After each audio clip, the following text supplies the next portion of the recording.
Hey guys, welcome back to the Confirmed RM YouTube channel. Hope you guys are having a wonderful day getting ourselves back into the 2-minute technicals video here looking at XRP. So, did you guys hold on for the weekend? Were you guys a little bit crazy there on Friday when we decided to fly down there?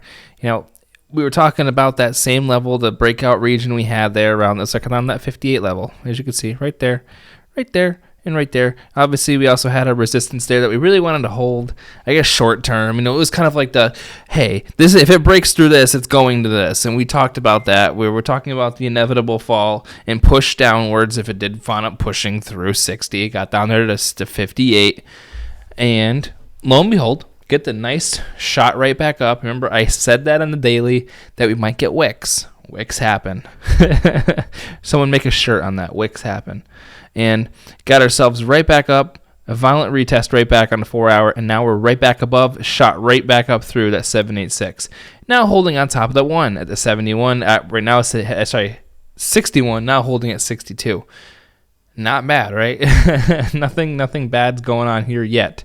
So what we can say, I guess, in the short term, if you really wanted to, grab trend line, go through the side here. Some sort of resistance showing up here. Looks like at least on Monday we might get held underneath that. But if you want to go a little bit sideways, maybe you could do a short-term line like this. You'd say that break's coming around 3 o'clock Eastern time. You'd say that this move, I would say, could possibly yield right here. So this looks more so for a Tuesday, getting us back up to 65, or we're going to get a violent retest back down here to around 60. I would say, if you really want to go with this sort of jargon, if you would like. But what I would be more intrigued about would be if we were to pull ourselves back here. You can understand the full width and the movement that we had moved over the weekend. You would take the top here. This is, our channel. You would grab the bottom here, which is actually, I usually do the last time it smacks, which would technically be right here. And you would see that push and brought us to around the 62.3. A little bit further of a push up, so I'm sure if we were to grab ourselves a high here to a low here, we're hitting a resistance there at 62. Makes sense. So it does look like we're going off of that 65 though, like we were just talking about. So actually, if we're able to on this high to this low, this local high to the low here, it looks like that 64 to 65 level is on the table, at least over the next 2 days if we're able to abide by it. So we're going to get rid of that for the moment, pull back, and reassess. So on this time frame, holding that 61.9 yields us up to around that 64 level. So that's going to be a nice little long of about 3%, I would say.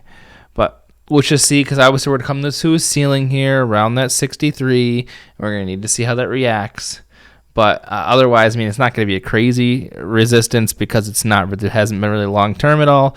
We're kind of more so going off of this 64. So we're just kind of in the middle of just no man's land at the moment. You can see here, if we were to zoom in here on the 4 hour, getting some volume, starting to come down a little bit, so we're going to assess this, see how it goes. We're getting a nice turnaround here on the MACD. It has been kind of turned around since Saturday afternoon. So it's only been about a day and a half that we've seen this really turn around. So I think in my mind, I'm thinking a scenario, maybe if we go sideways here, on the RSI, we'll come back down, retest, and then get another push upwards. We are coming into the later half, getting into December, so we're coming into some sort of move. If we were to really assess that sort of movement, you could see here though, if we're using the bottom, so you can see it's coming to around later in the Monday and the Tuesday movement. So looking for a midweek move, just seeing how it works out. If it winds up not being a midweek move and we wind up just using this trend and coming back down here until November 26th, which is, let's see, until next Sunday. So basically this Sunday, if it winds up getting pushed into here, we'll reassess then.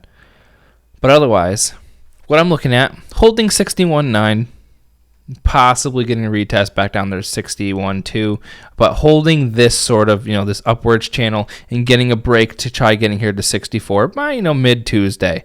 I would say that would be a nice guesstimate.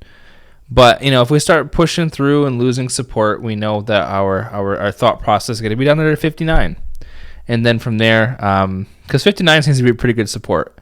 So if we do happen to break through that 64, we have a ceiling there at 66, just so you know.